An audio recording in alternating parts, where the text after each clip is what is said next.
옆에 분들 바라보시면서 환한 미소와 함께 이렇게 인사하겠습니다. 함께여서 감사합니다.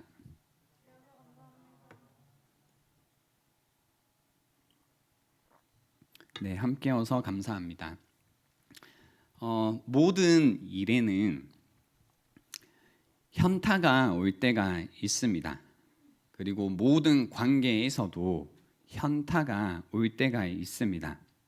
현타라는 단어를 이번에 설교 준비하면서 사전을 찾아보니까요, 네이버 사전에 이렇게 나와 있었습니다. 현실 자각 타임을 줄여서 하는 말입니다. 헛된 꿈이나 망상 따위에 빠져 있다가 자기가 처한 실제 상황을 깨닫게 되는 시간을 현타라고 부르더라고요.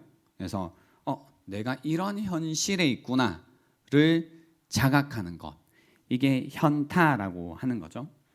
그래서 내가 열심히 살아왔는데 갑자기 누굴 위해 이렇게 살았나? 또 무엇을 위해 이렇게 사는 걸까라는 생각이 들 때가 있죠.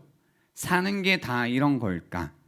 현타로 모든 게 삶이 허망하다고 느껴질 때가 있습니다. 갑자기 사는 게 다 부질없다고 느껴질 때가 있는 거죠. 내가 이렇게 열심히 이렇게 애쓰면서 살 필요가 있는가? 직장인이 현타를 느끼는 순간들이 있더라고요. 한번 직장인들 들어보십시오. 부동산 관련 뉴스를 들을 때 현타가 온다고 합니다. 오시나요? 그리고 회사가 내가 열심히 회사를 위해서 봉사하고 헌신했는데 나를 함부로 대한다고 느낄 때, 그래서 뭔가 내가 이렇게 했으면 승진이 될 때가 됐는데 승진도 안 되고, 또 뭔가 나에 막 걸맞게 대우해 주지 않는다고 느낄 때, 그죠? 현타가 온다고 하는 거죠. 또 내 능력 밖의 일을 나는 못 하고 있는데 동료가 해내는 걸 볼 때 현타가 오고, 또 동료들이 재테크 수익을 이제 이야기해 주는 거죠. 내가 지난번에 주식을 했는데 그래서 이번에 좀 뛰었어. 그래서 이제 액수를 듣는 순간 현타, 그죠? 또 같이 이제 입사한 동기인데 나보다 먼저 좋은 집을 샀다라는 이야기를 들을 때 대부분 이 물질과 관련이 되더라고요. 현타를 느낀다고 하더라고요. 여러분 이럴 때 현타를 느끼시나요? 그죠? 뭐 친구도 그러잖아요.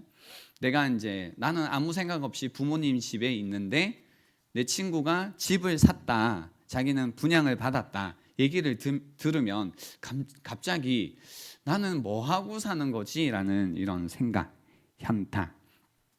인간관계에서도 현타를 느끼는 순간이 있다고 합니다.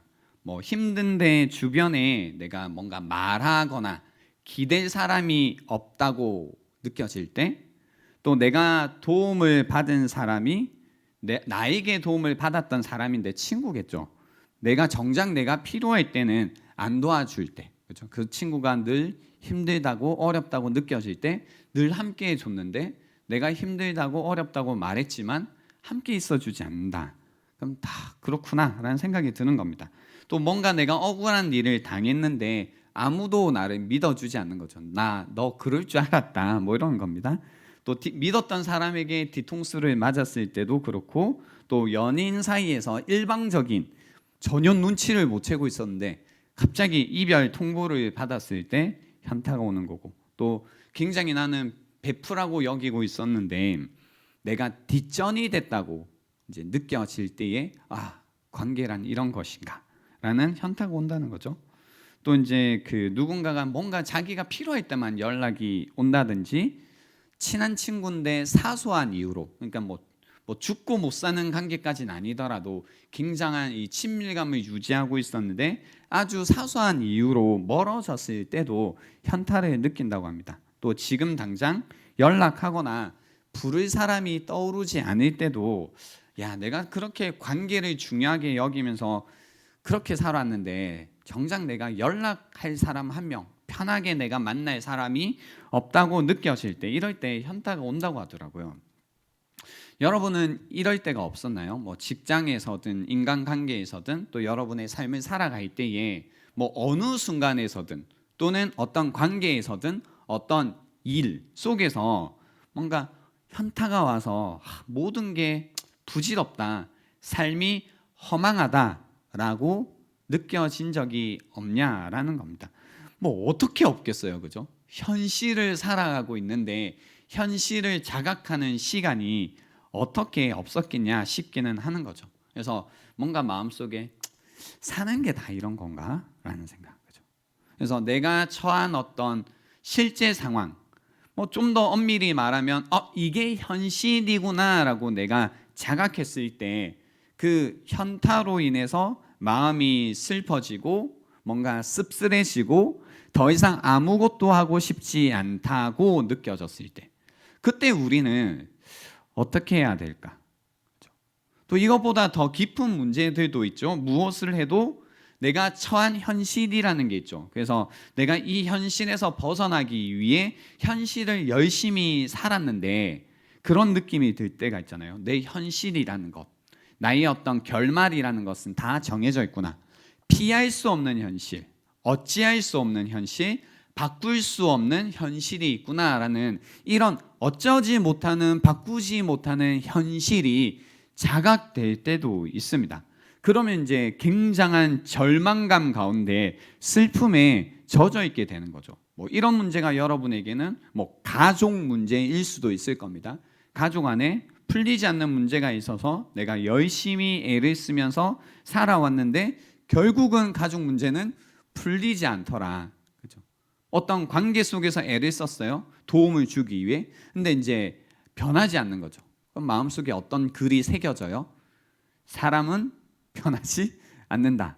그죠? 이런 어떤 생각들, 해도 안 되는구나, 변하지 않는구나, 피할 수 없구나. 특히 열과 성의를 다 했다면 더 이런 감정들을 가지게 되는 겁니다. 씁쓸하다, 뭐 인생은 고독하다, 이런 생각을 하는 겁니다. 그래서 이런 현타가 올 때 보통 사람들이 선택하는 방식들이 있습니다. 그게 뭐냐면, 여러분 어느 쪽일까 궁금한데요.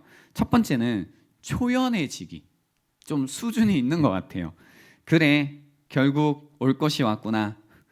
그래, 다 이런 거지. 이런 어떤 초연한 태도를 보이는 사람들이 있습니다. 야, 사는 게 다 그런 거지. 어차피 인생이라는 건 그런 거야 라는 거죠. 그래서 그 안에 이런 고백, 초연하긴 하는데 차가운 거, 그래서 냉소적이죠. 그리고 굉장히 삶을 바라보는 시각이라는 것이 회의적이다라는 거. 그래서 초연한 태도를 보이는 사람들이 있습니다. 뭔가 그런 것들을 그래서 잘 받고 잘 넘기는 것 같지만 사실 현실에 발을 디디고 사는 태도는 아니지 않나 싶긴 합니다. 여러분 혹시 초연해지는 태도를 늘 선택하시나요? 어떻게 하시나요? 또 단단해지기도 있습니다. 단단해지기.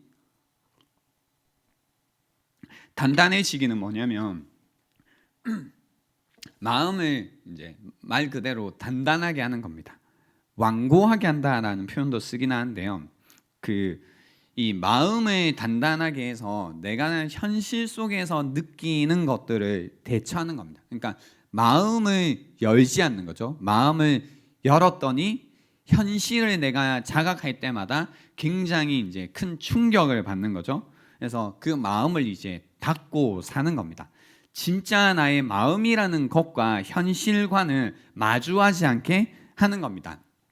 특히 이 고통, 고난의 기간이 길었던 사람들일수록 이런 그 마음을 단단하게 하면서 사는 분들이 많습니다.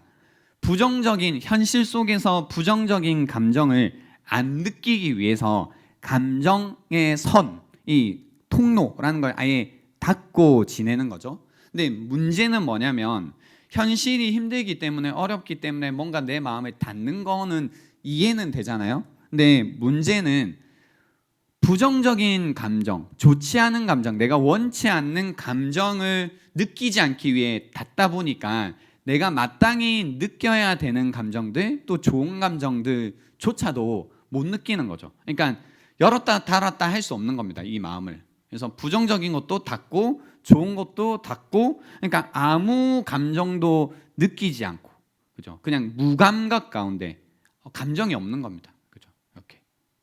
근데 사람이 감정이 없으면 때론 슬프기도 하고 기쁘기도 해야 되는데 감정이 없는 거잖아요. 그러니까 사람 같지가 않은 겁니다. 그죠? 그래서 뭔가 시간이 흐르면 흐를수록 내가 현실을 살아가면 살아갈수록 뭔가 마음이 더 점점 단단해지고 있는 것. 그래서 여러분 혹시 이런 상태가 있지 않나?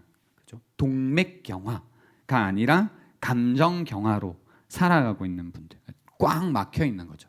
꽉 막혀 있는 거. 뭐 이런 분들은 뭐 예배를 드릴 때도 마찬가지 않을까요?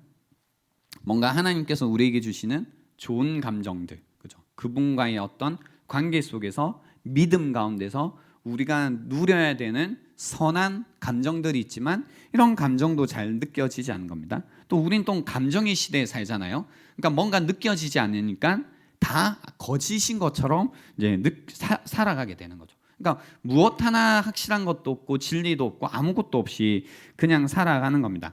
덜 고통스럽기 위해 어쩌면 큰 것을 우리는 포기하고 살아갈 수 있다는 거죠. 근데 성경에서요, 마음이 굳어지는 것을 뭐라고 하냐면 하나님이 없는 상태라고 하거든요. 하나님이 없는 상태를 마음이 굳은 상태, 그죠? hardened heart라고 하죠. 그러니까 굳어진 마음의 상태. 그러니까 하나님을 만나기 전에 하나님께서 우리의 마음을 새롭게 하시기 전에 모든 사람은 마음이 굳어 있다라고 성경이 진단을 해요. 그러니까 영적으로 볼 때도 이 부분이 문제가 된다라는 겁니다. 그래서 이제는 어떤 것도 기대하지 않고 느끼지 않고 살아가는 겁니다. 그죠? 그래서 현실 속에 슬픔도 어떤 어려움도 느끼지 않기 위해 이렇게 자기 보호겠죠. 자기 보호로 살아가는 겁니다. 여러분은 어떻게 삶을 살아가고 계신가요?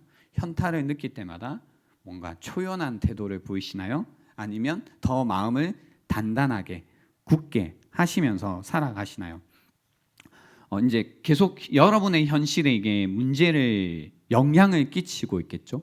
특히 관계 속에서 이제 이런 현타를 느꼈던 분들은 더 이상 관계를 안 하려고 하시겠죠. 예전에 목장 모임 때문에 이제 어떤 목장 모임 합시다, 우리 함께 해요 이런 얘기를 할 때마다 그 목장 모임을 하기 싫었던 이유, 제가 많이 들었던 것 중에 하나가 목장 모임을 하다가 혹은 교회에서 관계를 하다가 상처를 입어서 하기 싫다고 말하시는 분들이 꽤 많았습니다. 그죠? 그러니까 내가 어떤 관계 속에서 경험했던 부정적인 감정을 더 느끼고 싶지 않은 거죠. 그러니까 현실로부터 도망가겠다는 거죠.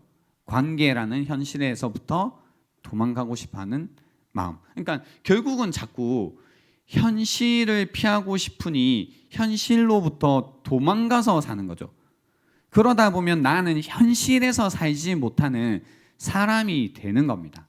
그러니까 나의 현실이라는 게 없는 거죠. 그러니까 현타도 현타가 이제 아니게 되는 겁니다. 그러면 뭐 하나님이 없는 상태가 뭐 마음이 굳어진 거고 뭐 이런 얘기를 했는데, 그럼 하나님을 믿으면 모든 것이 해결이 되는가? 하나님을 믿게 되면 이런 현타가 없이 살게 되는가? 현실 속에서 좋은 것만 느끼며 살아가는가라고 할 때 아니다라는 거죠. 하나님을 믿고 우리가 하나님과 함께 현실 속에 살아가도 현타가 있다, 슬픔이 있다, 정확히 얘기하면 이 이야기를 드리고 싶습니다. 오늘 본문 22절에 보면 이런 말씀이 있습니다. 지금은 너희가 근심하나라는 이야기 있습니다. 지금은 너희가 근심하나. 하나님의 백성들, 하나님의 자녀들도 어찌할 수 없는 슬픔이 있습니다. 현실 속에서 현타를 느끼면서 살아갑니다. 그래서 그리스도인이라고 하면 슬픔이 없이 항상 아주 행복한 사람은 아닙니다. 성경이 그리고 있는 그리스도인의 모습이 슬픔이 없는 삶은 아니다라는 겁니다. 슬픔이 있죠. 실제로 이제 예수님의 모습을 봐도 예수님이 굉장히 근심하시고 슬퍼하시는 장면들이 복음서에 많이 담겨 있습니다. 그죠? 여러분 보셨죠? 굉장히 슬퍼하시고 마음 아파하시고 이런 현실을 보실 때마다, 사람들의 현실을 보실 때마다 굉장히 애통해 하시는 모습을 볼 때에 그리스도인들의 삶 속에서도 슬픔이 있다라는 겁니다. 근데 보세요. 오늘 본문에 보시면 그러나 지금은 너희가 근심하나 내가 다시 너희를 부리니 너희 마음이 기쁠 것이요 너희 기쁨을 빼앗을 자가 없으리라 라고 하세요. 너희가 지금은 근심하나 내가 다시 너희를 부리니 너희 마음이 기쁠 것이요 너희 기쁨을 빼앗을 자가 없으리라. 물론 여기 내가 다시 너희를 부리니라는 이 짧은 한 문장에 예수님께서 지금 뭐예요? 십자가를 지러 가시는 길, 고난의 길, 그리고 십자가에서의 그 죽으심, 부활이라는 이 많은 서사가 있지만 그리고 나서 내가 다시 너희를 부리니, 그죠? 이 이야기가 있죠.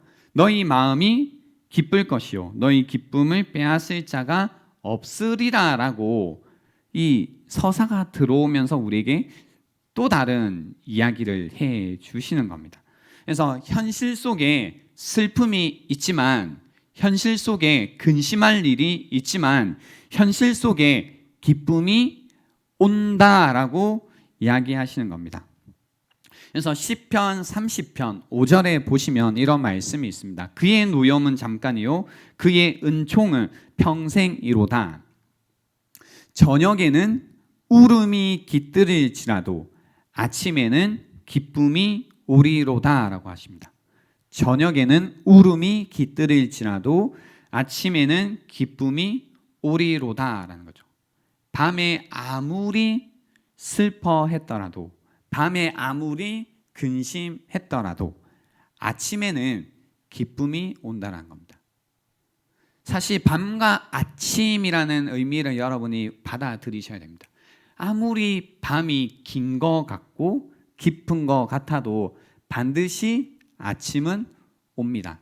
그와 같이 기쁨도 반드시 온다라는 겁니다. 하나님의 자녀들이 어찌할 수 없는 슬픔이 있겠지만 그 어찌할 수 없는 슬픔도 어쩔 수 없는 기쁨이 반드시 찾아온다라는 겁니다. 결국 기쁨의 삶이다라는 약속을 하고 계신 거죠. 그래서 여러분에게 어떤 현타가 올 때마다, 현실을 자각하실 때마다 보셔야 됩니다.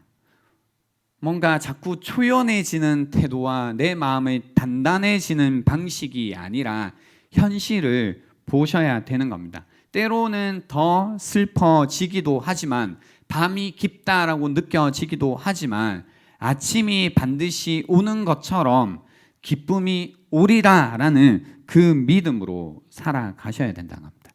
슬픔을 압도하는, 슬픔을 덮는 기쁨이 있다라는 겁니다. 어떻게 그럴까요? 그죠? 어떻게? 그러니까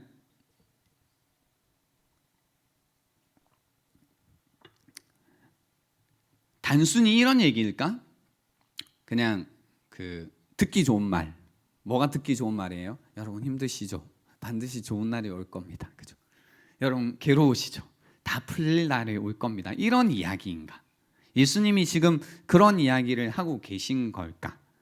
예수님이 과연 내가 다시 너희를 보리니 라고 하는 그 이야기가 단순히 긍정적인 이야기일까?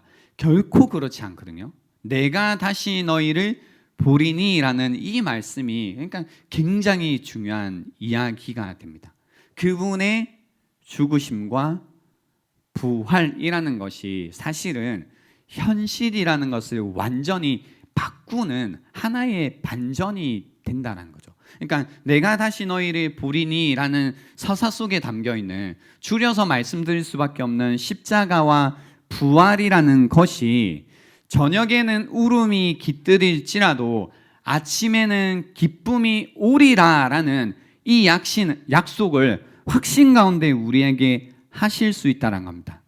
슬픔이 임시적이고 영구적인 기쁨의 상태가 우리의 상태다라고 확신을 가지고 이야기할 수 있게 된다는 겁니다.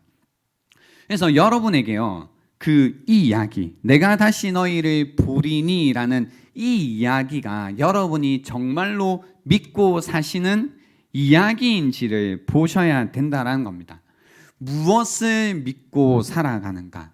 좀 더 자세히 말씀드리면 어떤 이야기를 여러분은 믿고 살아가고 있냐라는 겁니다. 현실을 여러분이 자각하실 때마다 여러분의 현실의 이야기는 과연 무엇이냐라는 겁니다. 사실 현타가 올 때마다 생각해 보셔야죠. 나의 현실이 정말 무엇일까? 나의 이야기는 어떤 이야기일까를 보셔야 된다는 겁니다. 그래서 현타가 왔을 때 더 생각해 보셔야 됩니다. 무엇이요? 복음이요. 내가 다시 너희를 보리니 라는 건 복음의 이야기잖아요. 복음이 뭐예요? 굿뉴스, 좋은 뉴스, 기쁨의 소식이라고 합니다. 근데 우리가 이 기쁨의 소식인 복음을 믿고 사는 자들이잖아요. 그러니까 슬픔밖에 없었던 인생이었는데 드디어 굿뉴스, 복음이라는 것을 듣고 기쁨의 소식이라는 걸 듣고 기쁨의 삶이라는 걸 드디어 받아들인 인생이 되었다라는 거죠. 그러니까 기쁨이 있다라는 것은 복음이 있다라는 거고, 기쁨이 없다라는 것은 우리 삶 가운데 복음이 없다라는 이야기가 되는 겁니다. 결국 우리가 복음의 이야기를 믿지 않는다면 우리는 모든 것을 절망하게 되고 모든 것을 체념하는 인생을 살 수밖에 없을 겁니다. 현실을 보면 볼수록, 현실을 알면 알수록 우리는 더욱 좌절하고 더욱 절망하는 이야기 속에 내가 있음을 알게 될 거다라는 겁니다. 반대로요, 여러분이 이 복음의 이야기, 기쁜 소식을 여러분이 알았다면, 그것을 믿음 가운데 받아들이셨다면, 그리고 나의 이 절망적인 나의 이 이야기가 이제 그리스도 예수의 그 복음의 이야기에 접붙임되었다면, 그분의 이야기 가운데 내 이야기가 이제 속하기 시작했다면 여러분이 믿음으로 고백할 수 있는 겁니다. 저녁에는 울음이 깃들일지라도 아침에는 기쁨이 오리로다라는 이 고백을 누군가가 막 이야기하지 않아도 여러분이 마음 가운데, 말씀드렸잖아요, 슬픔을 압도하는 이 기쁨이 여러분 가운데 있다는 겁니다. 슬픔이 아무리 깊어지는 것 같아도, 슬픔이 아무리 큰 것 같아도 그 슬픔을 압도하고 그 슬픔을 박차고 튀어나오는 기쁨이 여러분 가운데 있을 거다라는 겁니다. 그래서 여러분에게 현타가 올 때마다 질문하셔야 될 게 뭐냐면, 나는 어떤 이야기를 믿고 살아가는가입니다. 그래서 복음을 사실 거절하게 되면 계속 여러분의 현실을 직면하셔야 되는데, 그 현실이라는 건 사실 절망이고 사실 좌절이라는 겁니다. 왜냐하면 복음의 이야기가 우리에게 필요했던 이유가 뭐냐면, 우리의 인생이란 건 다 뭐예요? 다 닥친 결말이죠. 다 죽음의 결말입니다. 죽음밖에 없는 인생, 절망할 수밖에 없는 인생, 끝이 다 끝나는 인생, 승리도 없고 패배밖에 없는 인생. 그렇기 때문에 이런 우리를 위해서 하나님께서 예수 그리스도를 이 땅에 보내시고 십자가를 지시고 부활하심이라는 이 복음의 이야기를 통해 우리 삶 가운데 기쁜 소식, 기쁨을 가지고 오셨다라는 겁니다.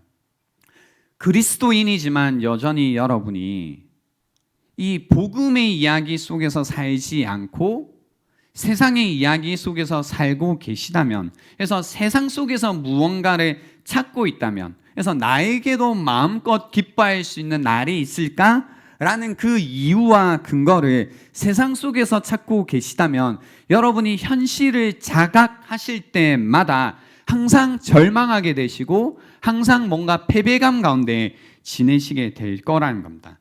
예수 그리스도에게 소망을 두시기 전까지는 항상 현타라는 것이 늘 괴로운 일, 고통스러운 일, 뭔가 회의적으로 삶이 흘러가는 일밖에 되지 않는다라는 겁니다.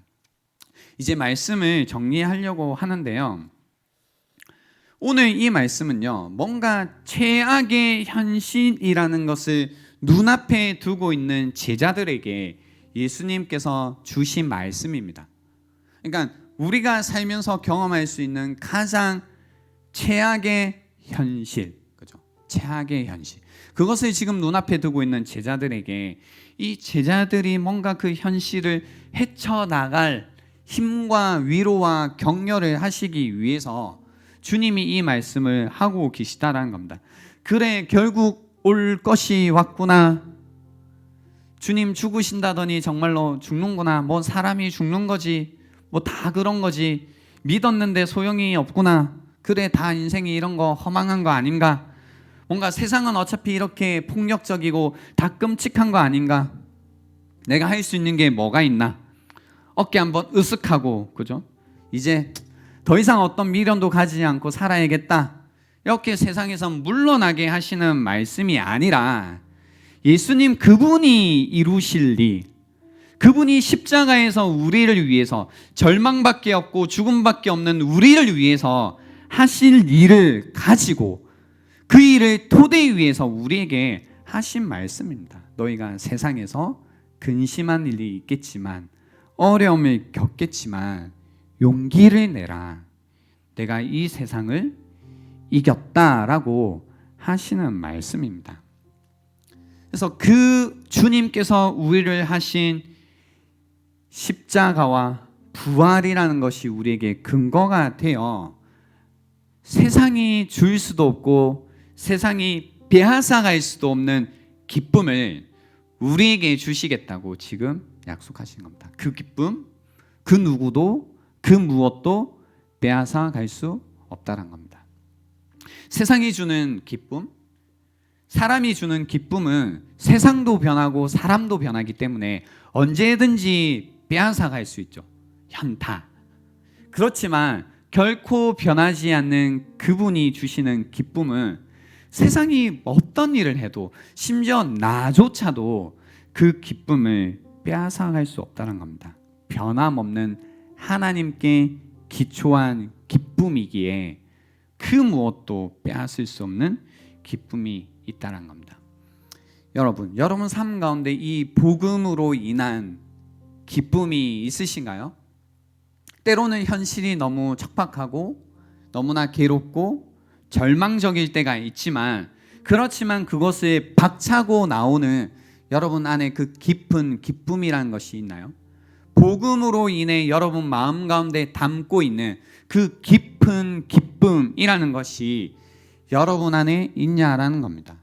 만약에 현재 지금 기쁨이 없다면 여러분에게 무엇이 없는 거냐면 소망이 없는 겁니다.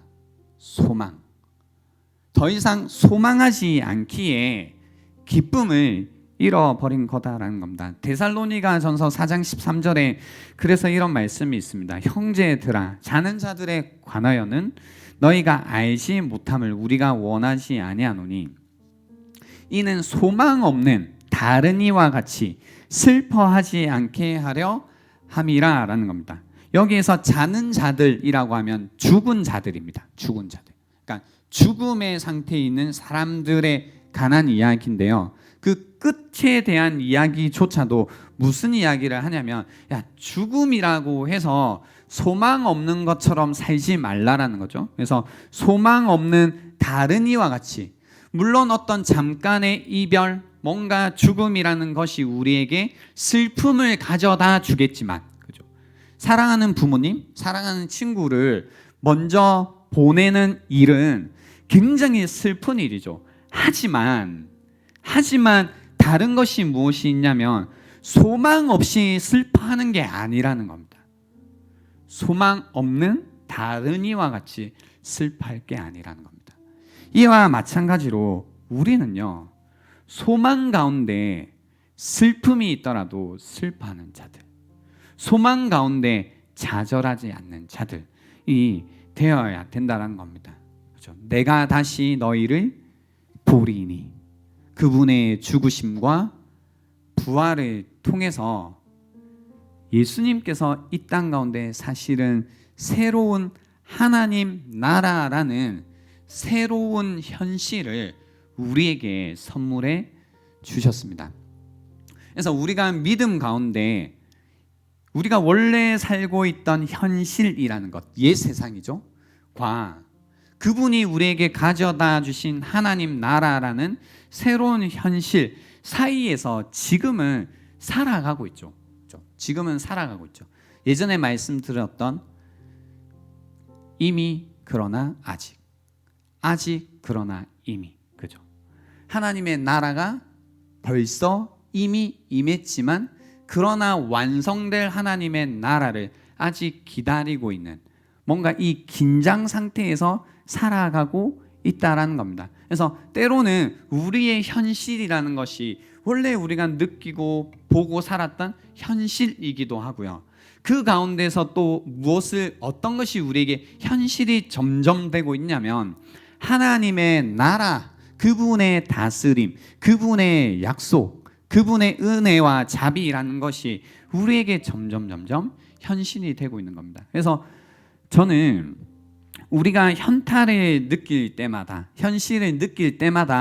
진짜 현실, 그리스도인에게 하나님께서 허락하신 그분이 다스리시는 하나님 나라라는 현실을 더 명확하게 바라볼 수 있는 시간이 될 거라고 생각이 듭니다. 그래서 현타 가운데 뭔가 마음이 괴롭고 힘들고 어려운 분들이 계시다면, 그래서 계속 마음이 좌절되고 뭔가 실망 가운데 소망 없는 곳으로 가고 계시다면 여러분들을 위해서 새로운 현실을 가지고 오신 그 하나님을 바라보라는 겁니다. 제가 이 말씀을 준비하다가 묵상하다가 그렇더라고요.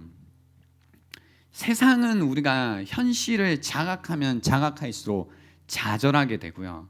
하나님의 나라는 우리가 그 현실을 자각하면 자각할수록 소망이 더 생기더라고요. 믿을 수 없어요. 둘 다. 현실을 알면 할수록 믿을 수 없다, 이런 현실이었다니. 하나님 나라라는 현실도 알수록 믿을 수 없다, 이런 것이 현실이라니. 하나님이 나를 이렇게 사랑하시나? 이쪽 세계에서 뭐예요? 사람들이 날 이렇게 생각했나? 나를 이렇게 버리나? 이렇게 내버려 두나? 그러나 하나님의 나라에서는 하나님이 나를 이렇게 사랑하시나? 믿을 수가 없는데. 하나님이 나를 이렇게 용서해 주셨나? 믿을 수가 없는데. 하나님 나를 이렇게 여기시나? 나를 이렇게 바라보고 계셨나? 현타, 그죠? 믿을 수 없다. 내가 이런 존재였다니, 내가 이런 상태였다니 믿을 수가 없구나. 그것이 여러분에게 슬픔 가운데 슬픔을 압도하는 기쁨이 될 거다라는 겁니다. 여러분의 마음을 온통 뒤덮고 있던 절망을 찢어버리는 소망이 될 거다라는 겁니다.